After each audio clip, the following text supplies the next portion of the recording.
Okay, hello, and thank you for tuning into this new video. Before I start talking, let me just give you a little update on what's happening today compared to yesterday. Yesterday, I said that my microphone and the camera, or at least the phone, was not quite working. That's why I'm using this. I fixed it actually, but I also noticed that the quality of this is a little bit better than with the phone. So I'm now gonna record like this, maybe.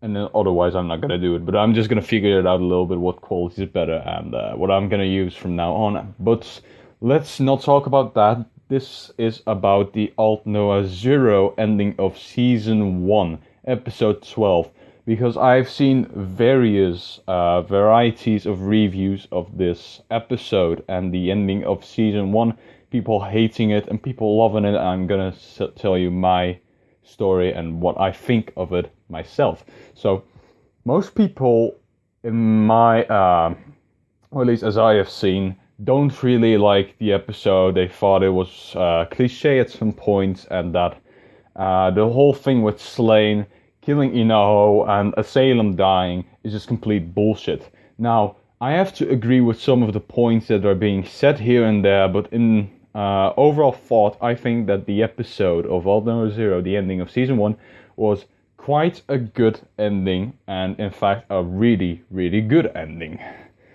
I'm not even over-exaggerating. Some things were a little bit cliche, but most of the things are pretty damn good. So let's start talking about the bad things about the episode. Now, some things that happened were pretty stupid. For example, the fight between Inaho and the final boss. I'm just gonna call him now like that because I actually just forgot his name for a really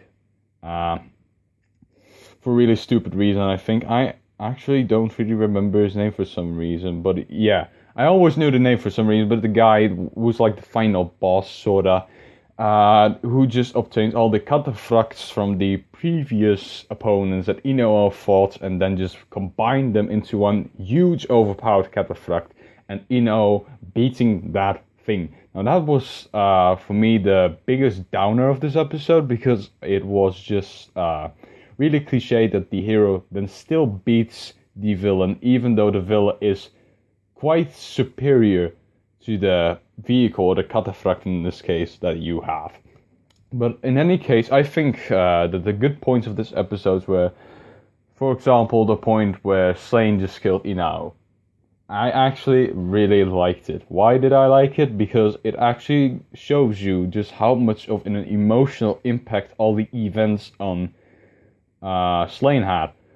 He was so emotionally crushed that he just made like wrong mistakes here and there, and he just killed Ino thinking it was the good thing because he actually wanted to protect Asylum.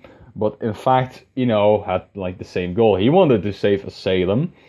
But yeah, those two were never like real friends, and Ino actually pulled the gun first on Slane this time again, actually, because the first time they encountered in like when they were beating the cataphract with all the arms, Ino was also the first one to like try and get Slane to the ground, trying to make his cataphract thingy crash into the ground. So it was always a rivalry between those two, and that's because of Ino, and I can sorta understand why Slane did it. I wouldn't do it if I was in the same situation, I think, but if somebody did pull a gun against me and was about to shoot it, I would probably shoot the dude. Maybe not through the head, killing him, but at least through the leg or something, trying to disable him for some kind of reason, so he won't shoot. I also like the fact that Ino was shown emotions for the first time. He was always that emotionless character, as some of the main characters in series are. I'm not really like the biggest hater on those kind of characters, but a lot of people don't like those kind of characters which don't show any kind of emotion. But he actually did show some emotion. That just shows you that you're shipping with Asylum and Ino was actually completely right, but it got extremely fucked up as they both died, sadly. Now, I also like the fact that they both died. Now, I do not like it. I wasn't a bit of a shock when I saw that, because my predictions were most likely that Ino and Slane would become friends. Oh, by the way, just remember the guy's name with the like the ultimate cataphract, the final boss. It was Sassbaum, right?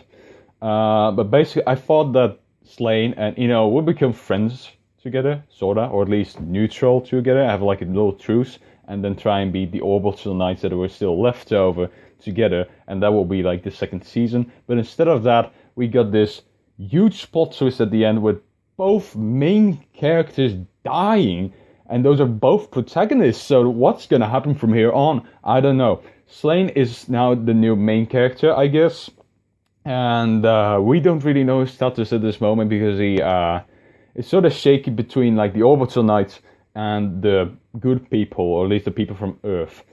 And Slain does have a good heart, and he was doing the stuff with Satzbaum because Satzbaum wanted to repay a debt that the father from Slain was like some scientist or something, and he helped him or something. I don't really remember that quite well, but he helped Satzbaum. He didn't really want to kill Asylum, but it was pretty stupid from him to help Satzbaum because Satzbaum then killed Asylum.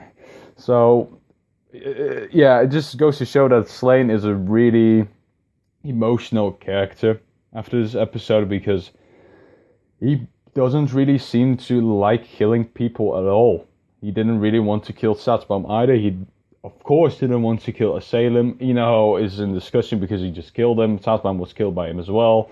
But yeah, that, I don't know. Slain is most likely the new main character, I guess. And I wonder what's going to happen in the second season, because this is just a huge throw over from what we'd expect to happen in the second season. Something completely, entirely different is going to happen now. We don't know how the fight's going to continue between the Orbital Knights and maybe Slain and some of the leftover people from Earth. And then the last thing I'm still wondering about is Asylum's status at this moment, because most people think she's deceased at this moment, she's dead, you saw her die, but at the ending credits, it was pretty cool. There was just snow and everything, no music whatsoever, just a minute of silence, nothing happening. There was this text on the screen that said that the status or the location, I don't really remember, but I think the location of Asylum is unknown.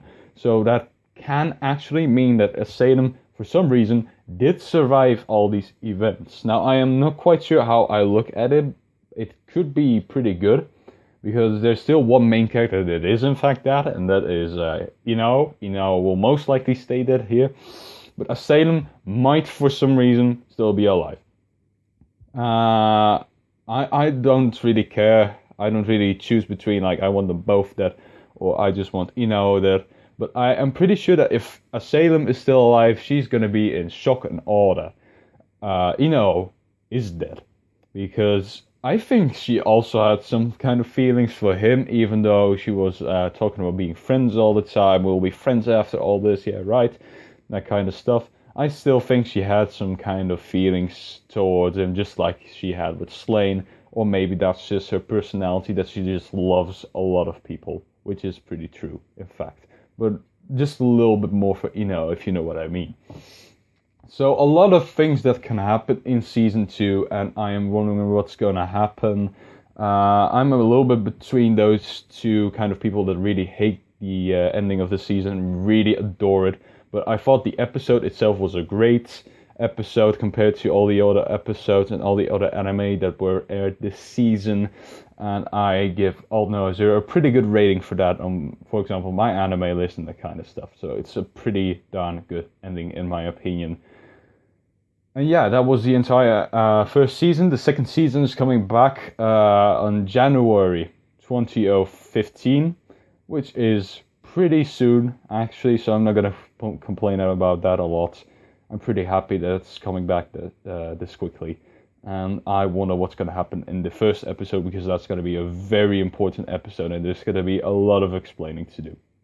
But in any case, I hope you enjoyed watching this video. I did in fact really enjoy making this video, so if you also liked it, then please drop it a like. I would really appreciate it. If you're not subscribed, then subscribing will be really appreciated as well. And I hope I will see you in the next video. So see you later.